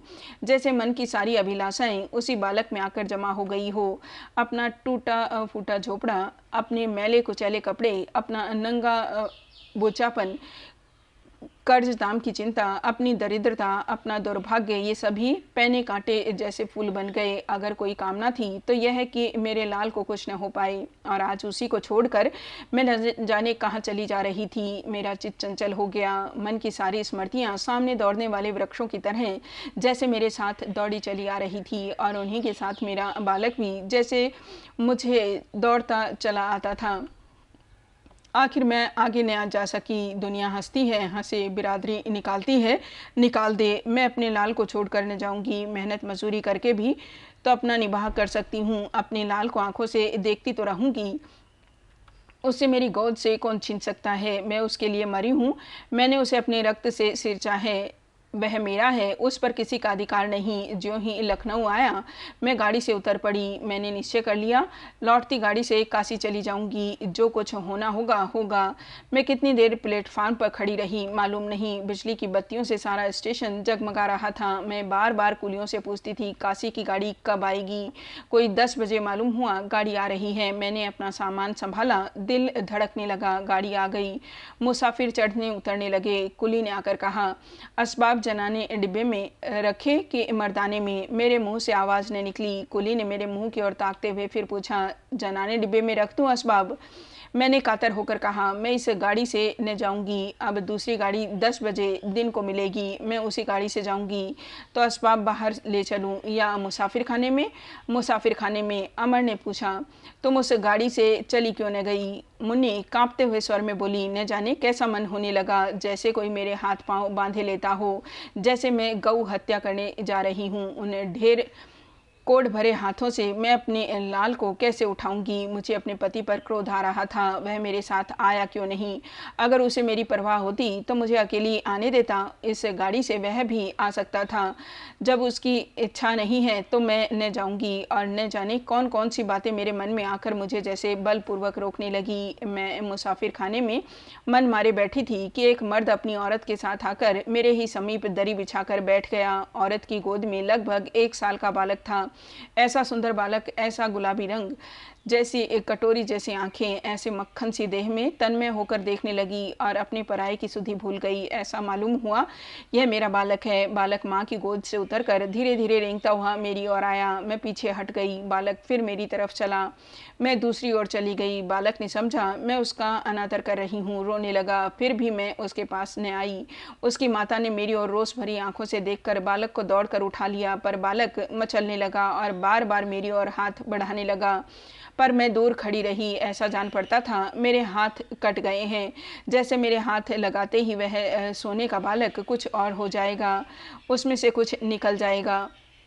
स्त्री ने कहा, लड़के को जरा उठा लो देवी, तुम तो ऐसे भाग रही हो जैसे वह अछूत है। जो दुलार करते हैं उनके पास तो अभागा जाता नहीं, जो मुंह फेर लेते हैं उनकी ओर दौड़ता है। बाबूजी, मैं तुमसे नहीं कह सकती कि इन शब्दों ने मेरे मन को कितनी चोट पहुंचाई। कैसे समझा दूं कि मैं कलंकनी हूँ, पापिष्ठा हूँ, मेरे छूने से अनिष्ट होगा, अमंगल होगा। और यह जानने पर क्या वह मुझसे फिर अपना बालक उठा लेने को कहेगी? मैंने समीप आकर बालक की ओर स्नेह भरी आंखों से देखा और डरते डरते उसे उठाने के लिए हाथ बढ़ाया। सहसा बालक चिल्लाकर माँ की तरफ भागा, मानो उसने कोई भयानक रूप देख लिया हो। अब सोचती हूँ तो समझ में आता है कि बालकों का यही स्वभाव है, पर उस समय मुझे ऐसा मालूम हुआ कि सचमुच मेरा रूप पिशाचनी का सा होगा।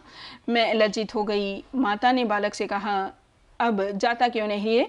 बुला तो रही है, कहाँ जाओगी बहन? मैंने हरिद्वार बता दिया। वह स्त्री पुरुष भी हरिद्वार ही जा रहे थे। गाड़ी छूट जाने के कारण ठहर गए थे, दूर बहुत था, घर लौट कर न जा सकते थे। मैं बड़ी खुश हुई कि हरिद्वार तक साथ तो रहेगा, लेकिन फिर वह बालक मेरी ओर न आया। थोड़ी देर में स्त्री पुरुष तो सो गए, पर मैं बैठी ही रही। माँ से चिमटा हुआ बालक भी सो रहा था। मेरे मन में बड़ी प्रबल इच्छा हुई कि बालक को उठाकर प्यार करूं, पर दिल कांप रहा था कि कहीं बालक रोने लगे तो माता जाग जाए तो दिल में क्या समझे। मैं बालक का फूल सा मुखड़ा देख रही थी, वह शायद कोई स्वप्न देखकर मुस्कुरा रहा था। मेरा दिल काबू से बाहर हो गया। मैंने सोते हुए बालक को उठाकर छाती से लगा लिया, पर दूसरे ही क्षण मैं सचेत हो आई और बालक को लेटा दिया। उस क्षणिक प्यार में कितना आनंद था, जान पड़ता था मेरा ही बालक यह रूप धरकर मेरे पास आ गया है। देवी जी का हृदय बड़ा कठोर था, बात बात पर उस नन्हे से बालक को झिड़क देती, कभी कभी मार बैठती थी। मुझे उस वक्त ऐसा क्रोध आता था कि उसे खूब डांटूं। अपने बालक पर माता इतना क्रोध कर सकती है, यह मैंने आज ही देखा। जब दूसरे दिन सब लोग हरिद्वार की गाड़ी में बैठे तो बालक मेरा हो चुका था। मैं तुमसे क्या कहूँ बाबूजी, मेरे स्तनों में दूध भी उतर आया और माता को मैंने इस भार से भी मुक्त कर दिया। हरिद्वार में हम लोग एक धर्मशाला में ठहरे। मैं बालक के मोहपास में बंधी हुई उस दंपति के पीछे पीछे फिरा करती। मैं अब उसकी लौंडी थी। बच्चे का मलमूत्र धोना मेरा काम था, उसे दूध पिलाती खिलाती। माता का जैसे गला छूट गया, लेकिन मैं इस सेवा में मग्न थी। देवी जी जितनी आलसीन और घमंडिन थी, लाला जी उतने ही शीलवान और दयालु थे। वह मेरी तरफ कभी आंख उठाकर भी न देखते। अगर मैं कमरे में अकेली होती तो कभी अंदर न आते।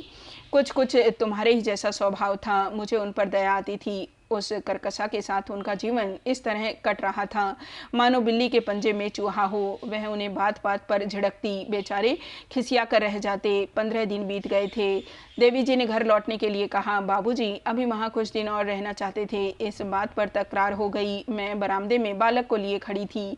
देवी जी ने गर्म होकर कहा, तुम्हें रहना हो तो रहो, मैं तो आज जाऊंगी, तुम्हारी आंखों रास्ता नहीं देखा है।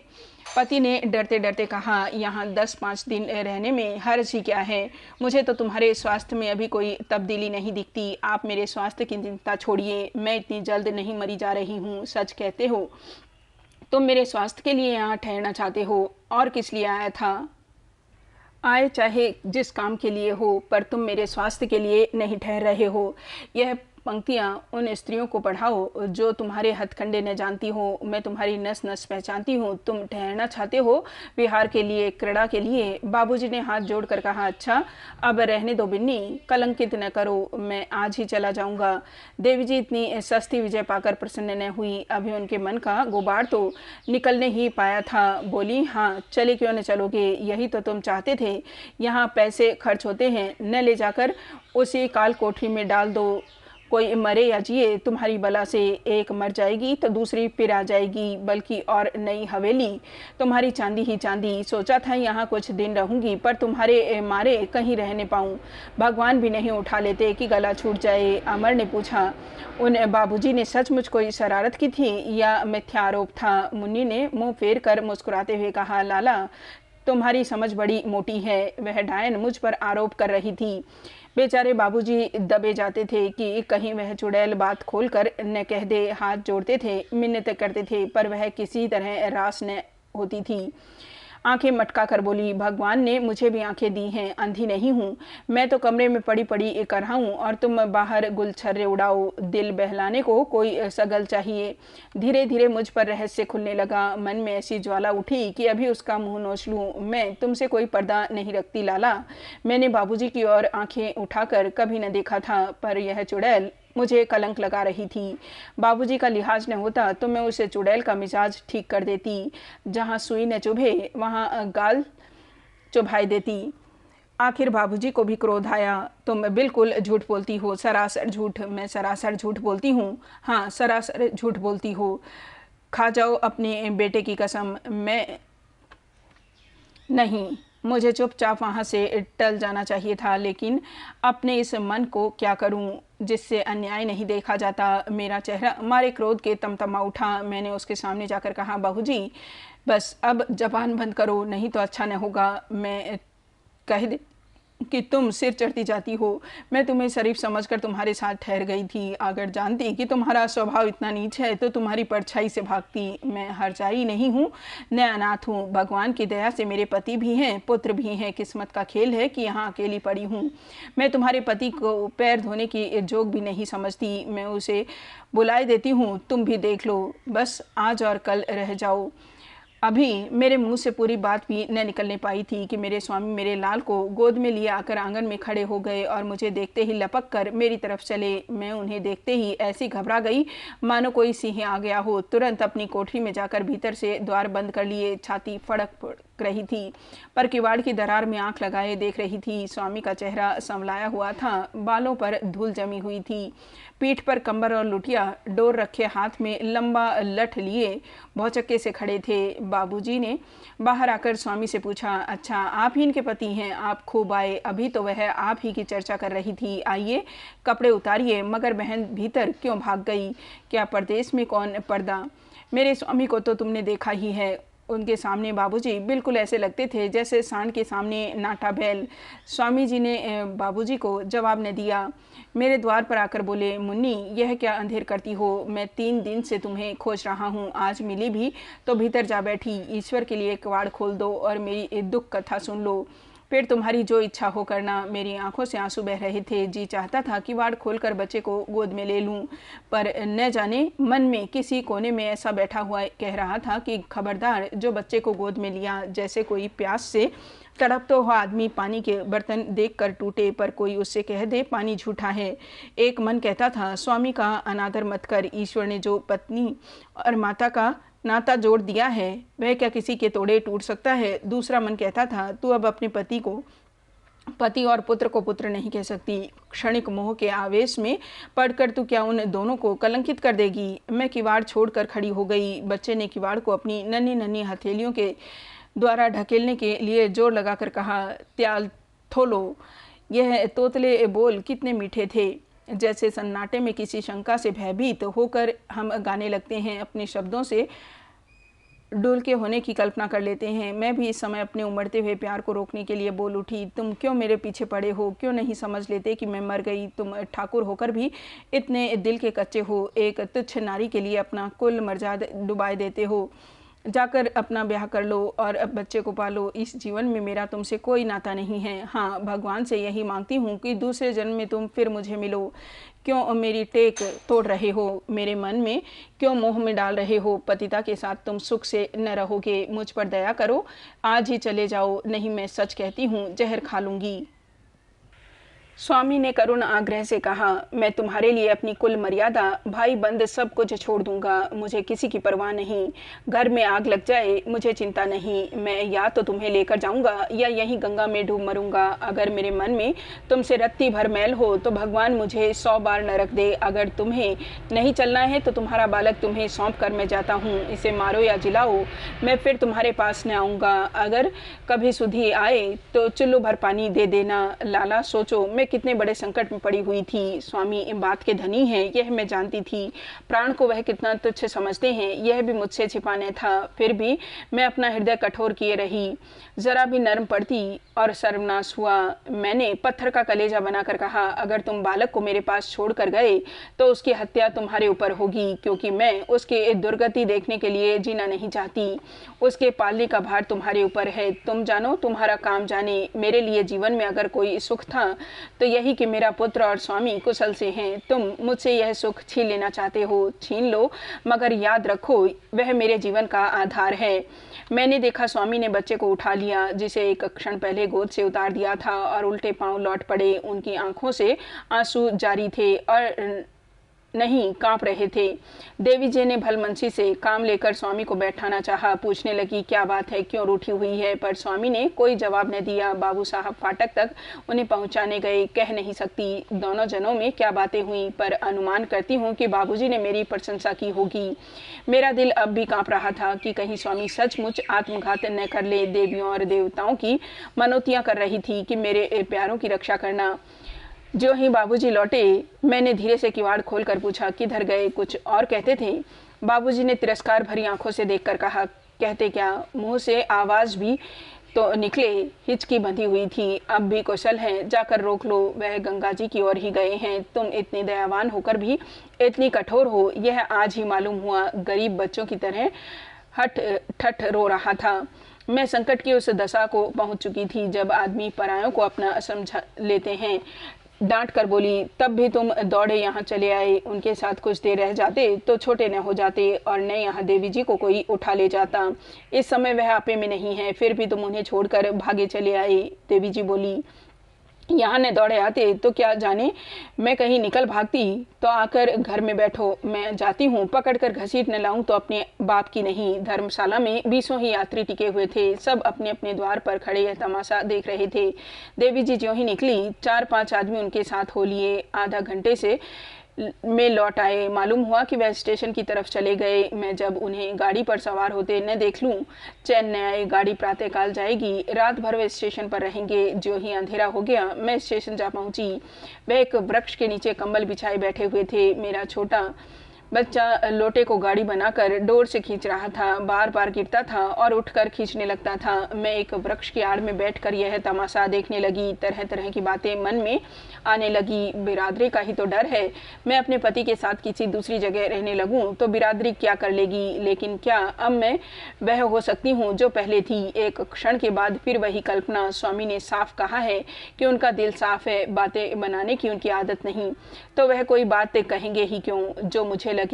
गड़े मुर्दे उखाड़ने की उनकी आदत नहीं। वह मुझसे कितना प्रेम करते हैं, अब भी उनका हृदय वही है। मैं व्यर्थ के संकोच में पड़कर उनका और अपना जीवन चौपट कर रही हूँ। लेकिन मैं अब क्या वह हो सकती हूँ जो पहले थी? नहीं, अब मैं वह नहीं हो सकती। पतिदेव अब मेरा पहले से अधिक आदर करेंगे। मैं जानती हूँ मैं घी का घड़ा भी लुढ़का दूंगी तो कुछ न कहेंगे। वह उतना ही प्रेम करेंगे, लेकिन वह बात कहाँ जो पहले थी।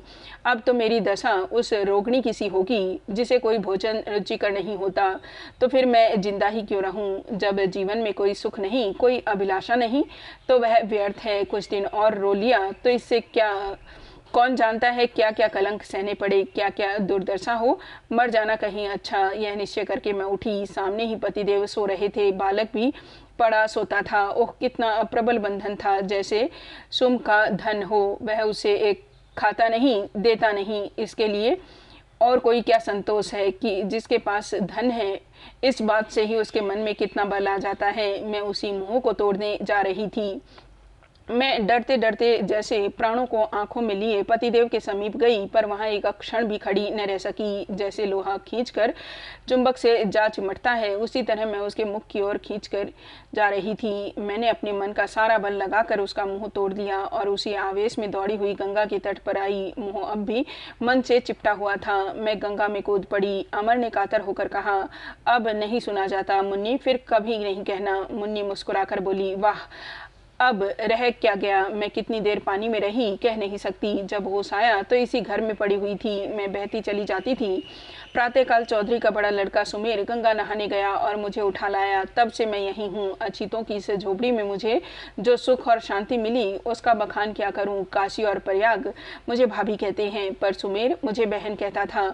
मैं अभी अच्छी तरह उठने बैठने न पाई थी कि वह परलोक सिधार गया। अमर के मन में एक कांटा बराबर खटक रहा था। वह कुछ तो निकला, पर अभी कुछ बाकी था। सुमेर को तुमसे प्रेम तो होगा ही। मुन्नी के तेवर बदल गए। हाँ था, और थोड़ा नहीं बहुत था। तो फिर उसने मेरा क्या बस। जब मैं स्वस्थ हो गई तो एक दिन उसने मुझसे अपना प्रेम प्रकट किया। मैंने क्रोध को हंसी में लपेट कर कहा, क्या तुम इस रूप में मुझसे नेकी का बदला चाहते हो? अगर यह नियत है तो मुझे फिर से ले जाकर गंगा में डुबो दो। अगर इस नियत से तुमने मेरी प्राण रक्षा की है तो तुमने मेरे साथ बड़ा अन्याय किया है। तुम जानते हो मैं कौन हूँ, राजपूतनी हूँ। फिर कभी भूल कर भी मुझसे ऐसी बात न कहना। नहीं, गंगा यहाँ से दूर नहीं है। सुमेर ऐसा लज्जित हुआ कि फिर मुझसे बात तक नहीं की, पर मेरे शब्दों ने उसका दिल तोड़ दिया। एक दिन मेरी पसलियों में दर्द होने लगा। उसने समझा भूत का फेर है। ओझा को बुलाने गया, नदी चढ़ी हुई थी, डूब गया। मुझे उसकी मौत का जितना दुख हुआ उतना ही अपने सगे भाई के मरने का हुआ था। नीचों में भी ऐसी देवता होते हैं, इसका मुझे यहीं आकर पता चला। मैं कुछ दिन और जीता तो इस घर के भाग जाग जाते। सारे गांव का गुला था। सारे कोई गाली दे डांटे, कोई जवाब न देता था। अमर ने पूछा, तब से तुम्हें पति और बच्चे की खबर न मिली होगी। मुन्नी की आंखें से टप टप आंसू गिरने लगे थे। रोते रोते हिचकी बंद गई। फिर सिसक सिसक कर बोली, स्वामी प्रातःकाल फिर धर्मशाला में गए। जब उन्हें मालूम हुआ कि मैं रात को वहाँ नहीं गई तो मुझे खोजने लगे। जिधर कोई मेरा पता बता देता उधर ही चले जाते। 1 महीने तक वह सारे इलाके में मारे मारे फिरे। इसी निराशा और चिंता में वह कुछ सनक गए। फिर हरिद्वार आए। अब की बालक उनके साथ न था। कोई पूछता तुम्हारा लड़का क्या हुआ तो हंसने लगते। जब मैं अच्छी हो गई और चलने फिरने लगी तो एक दिन जी में आया हरिद्वार जाकर देखूं मेरी चीज़ें कहाँ गई। 3 महीने से ज़्यादा हो गए थे। मिलने की आशा तो न थी, पर इसी बहाने स्वामी का कुछ पता लगाना चाहती थी। विचार था एक चिट्ठी लिखकर छोड़ दूं। उस धर्मशाला के सामने पहुंची तो देखा बहुत से आदमी द्वार पर जमा हैं। मैं भी चली गई।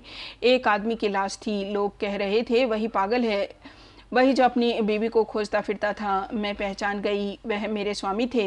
यह सब बातें मोहल्ले वालों से मालूम हुई। छाती पीट कर रह गई। जिस सर्वनाश से डरती थी वह हो ही गया। जानती कि यह होने वाला है तो पति के साथ ही न चली जाती। ईश्वर ने मुझे दोहरी सजा दी, लेकिन आदमी बड़ा बेहया है। अब मरते भी न बना। किसके लिए मरती? खाती पीती भी हूँ, हंसती बोलती भी हूँ, जैसे कुछ हुआ ही नहीं। बस यही मेरी राम कहानी है।